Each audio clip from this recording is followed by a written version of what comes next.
I did work for 17 years in the media, and of course in the media we know exactly how to communicate existential risks. We do it all the time. I thought this was going to be quite an easy and short talk, because this is how to do it. These are headlines from just the last few weeks. Obviously, you put it in capitals. You say it's going to happen tomorrow. And if all else fails and it sounds too ridiculous, you put a question mark at the end of it because you're too embarrassed to say that this was your own statement, so you put it as a question. And I hope you will take notice that actually the world is going to end on Monday. So this article is about how it's going to end on the 23rd of April, according to predictions. So when I texted somebody yesterday to say I'm 10 minutes from Jesus, I didn't realise how accurate I was being. So that was pretty much going to be the end of my talk until I talked to my sister, who works in insurance and finance, and she communicates risk in quite a different way, it turns out. This was one of her documents. She got the memo on capitals, but 16 pages of capitals, I think, slightly defeated the point. I tried to find the bit where the numbers came in, and I could find out what sort of risks they were talking about.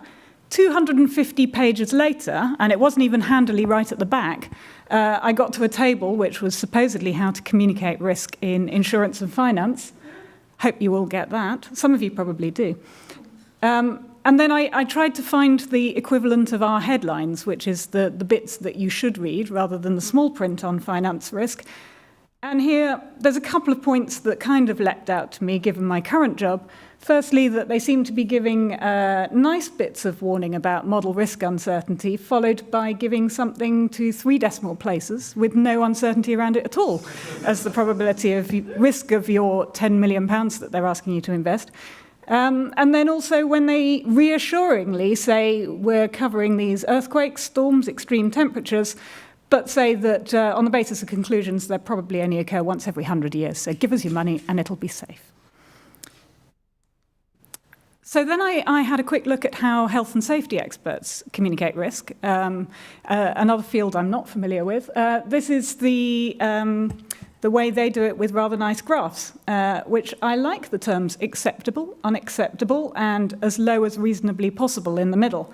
So this was the graph of how the risks for a new plant that was being built in Hong Kong. And I found from David Spiegelhalter's paper, he'd managed to adapt one for asteroid risk. I'm particularly keen on the intolerable region, that somebody's going to stand up and say, good God, this is intolerable, man. Take this asteroid away. But broadly acceptable if it's only killing, 10 to the, a few thousand people, tens of thousands of people. That's broadly acceptable. So looking at these sort of different forms of communication, it seemed quite obvious that there were 2 kind of basic approaches here. One is it's all about the feelings. It is the end of the world, and we're trying to make you care about it. And the other is it's all about the numbers, and you already care about it, but we're trying to give you the information that you need. Neither of these is necessarily right or wrong. So coming back to the title, this was the title I was given. I put the existential bit in there because I assumed that was kind of supposed to be in there. What is responsible when it comes to communicating an existential risk?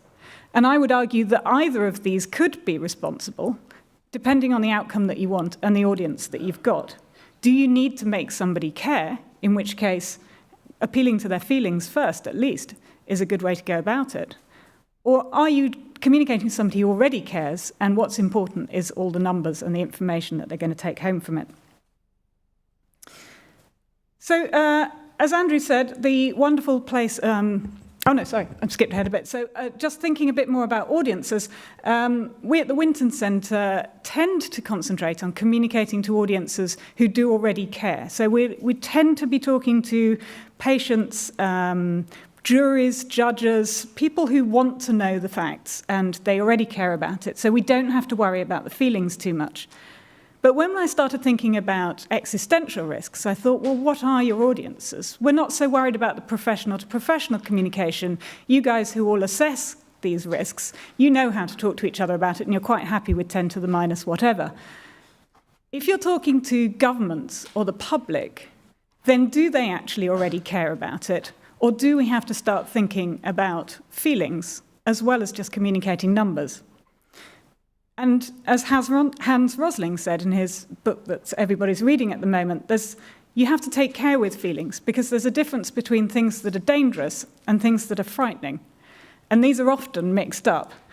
In the States, we've talked about Kinder eggs and guns, but there's also my favorite little thing in California that you get this warning every time you get your morning coffee because there is a risk of an additional 1 in 300,000 that the acrylamide might give you cancer when 1 in 2 of us is going to get cancer anyway. So that little tiny added possible risk gives you this huge warning sign.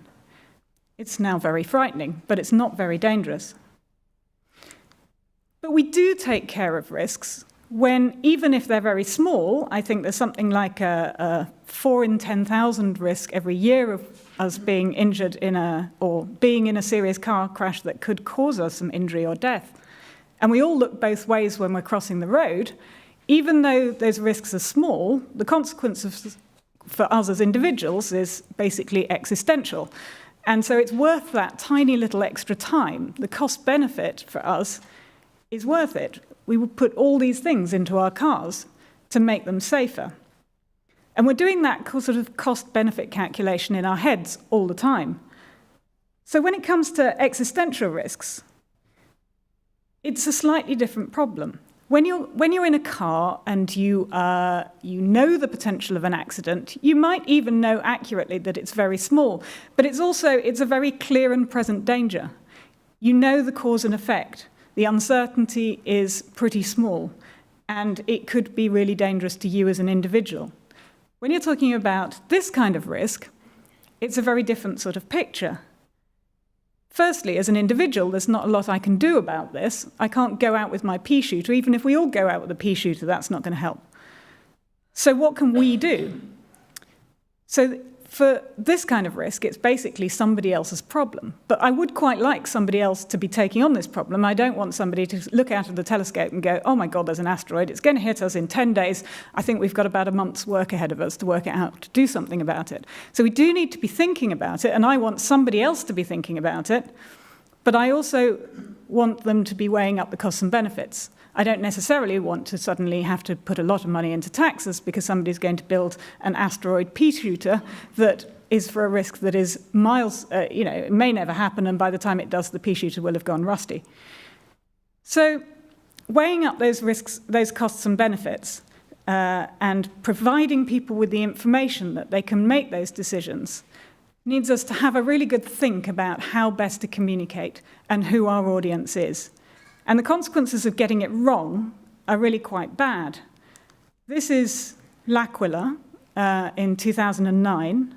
Many of you will almost certainly know the story of what happened here, but in brief summary, 308 people died when an earthquake struck L'Aquila, and the earthquake that was 6.3 on the Richter scale was actually the end of quite a lot of, or not necessarily even the end, but it was the culmination of quite a lot of shocks that had been going on, and the population were very worried about it, and the local government held a meeting with all the seismic experts, and they summed up what they thought the risks were, and then they went outside to communicate it, and 7 of them were then convicted for, and I've got it here, incomplete, imprecise and contradictory information on the nature, causes, dangers and future development of seismic activity in the area in question.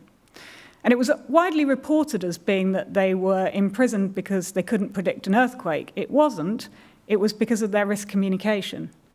And the problem was that they came out and they said, it's a very low chance that this is going to happen.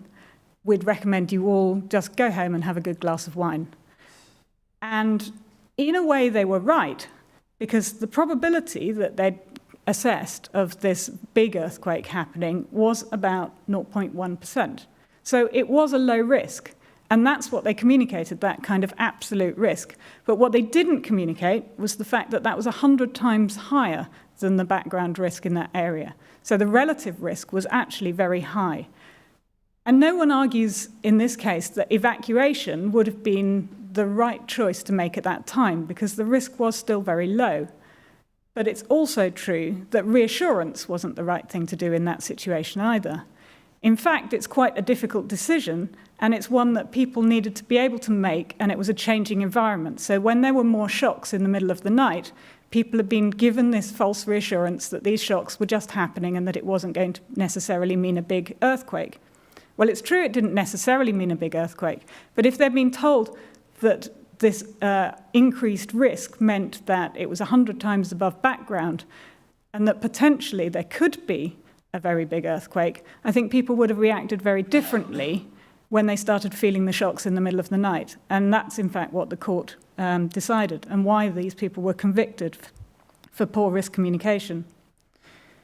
So the kind of take-home message of that is that risk, just giving people a number, isn't enough. You have to give people enough context to be able to understand and make their own decisions in the light of that number. And these decisions about existential risks are important decisions for people to make, especially if you're communicating to governments or people who can do something about it. This is one of the, when I started looking for ways to that people communicate existential risk, this one caught my attention. It is now 2 minutes to midnight.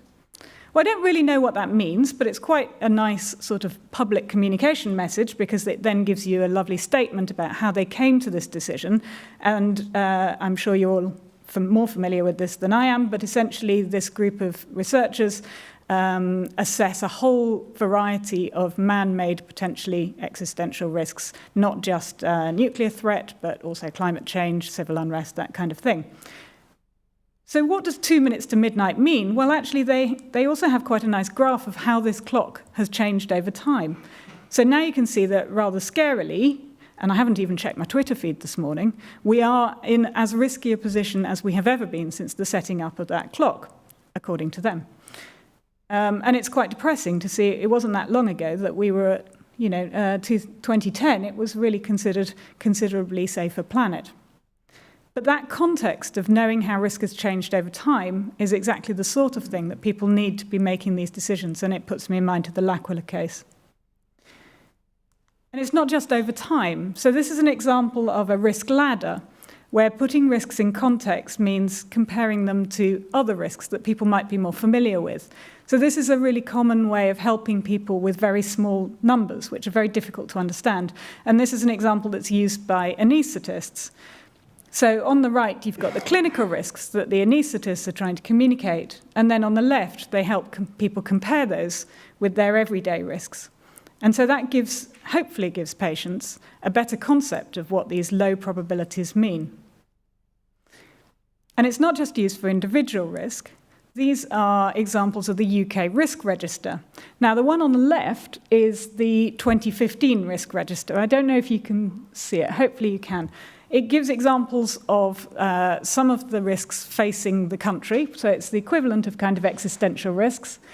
And along the x-axis, it gives you the relative likelihood, and it labels them. And on the y-axis, they've been a little bit coy about how many people could die, the potential impact there. They're very sensitive because this is publicly on the web, and they don't want the Daily Mail headlines of the type we saw earlier.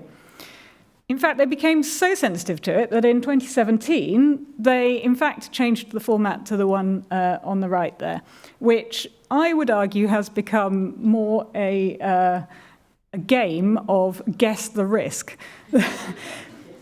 I'm particularly concerned about why you seem to have, I just don't understand what some of these are. I think my favourite has to be what looks like the Roman invasion coming again, possibly being blown by a strong wind across the channel.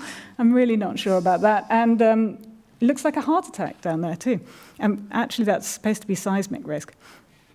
But they've also notably taken off any numbers. So the x-axis now has no numbers whatsoever. It's purely a comparative likelihood. And I think that's getting them around one of the big problems about how to communicate risks, which is when you're trying to give people numbers, it can be very hard to get that right. This is the sort of headline that politicians are always in fear of. They say, every time I go to somewhere that's been flooded, they all tell me, but we were told this was only going to happen once every 500 years, and it's happened twice in a row. Or if you're in Houston, 3 times in a row. Obviously, we in this room will know why a 500-year flood risk can happen 3 years in a row.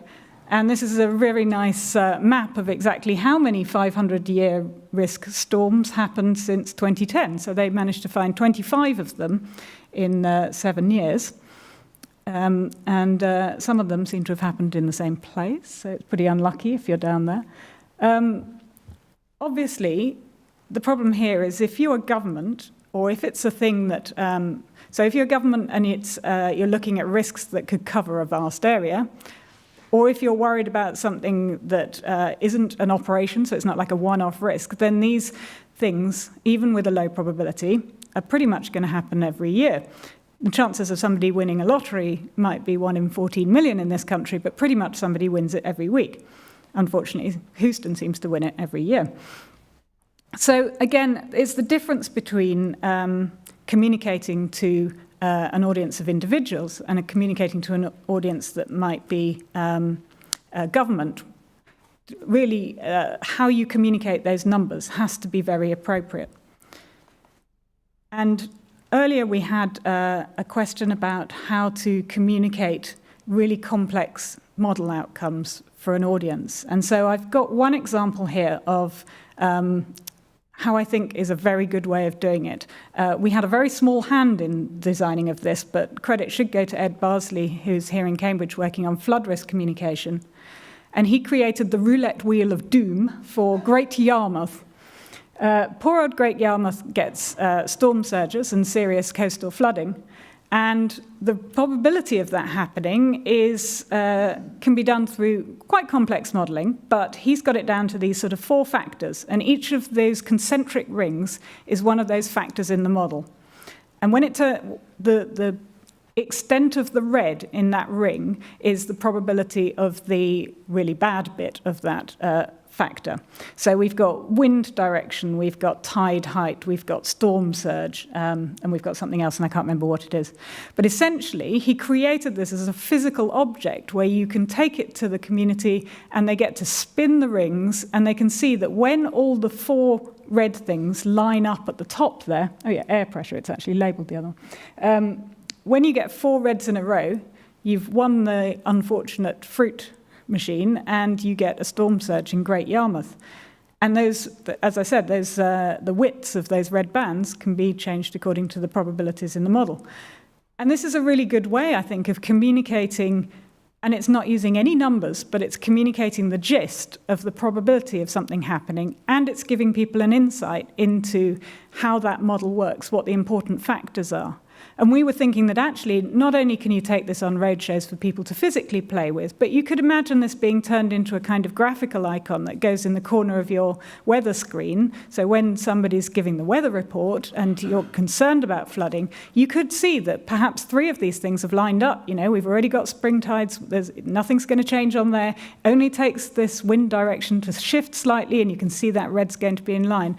So that kind of informed risk communication could give people an insight into quite complex modelling. So it's not involving numbers, but it is involving the probability of something happening in a way that people need to be able to make their own informed decisions. So to summarise then, I think it's very important that we all consider exactly who we're communicating to. Do they already care? Do you have to make them care? And are they making decisions for themselves, or is it a policy level decision? And then why are you communicating? As the previous speaker said, do you want them to take action or not? It's really important, and I mean this has drummed into me through all my years as in the media, is what's the point? Why is this person taking notice of you? You've got to think that all these people, if you want them to take action, we all know these biases. We're lazy. We think the worst is never going to happen to us. We do what everybody else is doing. If you want them to take action, then sure, you've got to arouse their feelings and you've got to give them reasons. And then everybody's making these mental costs and benefits analyses. It doesn't mean that we're all sitting there with those numbers, and we don't all care about exactly how many 10s to the minus whatevers the probabilities are. But we are making these calculations all the time, at least at a gist level. And so you've got to give people the information in the format that allows them to do that. It's no good going down the Californian route and giving people a blanket kind of statement about you are going to die if you drink your coffee. You've got to give people at least an idea. And I hope that I've given a couple of examples of ways that can do that. And I hope we can discuss more in the workshops. Thank you very much.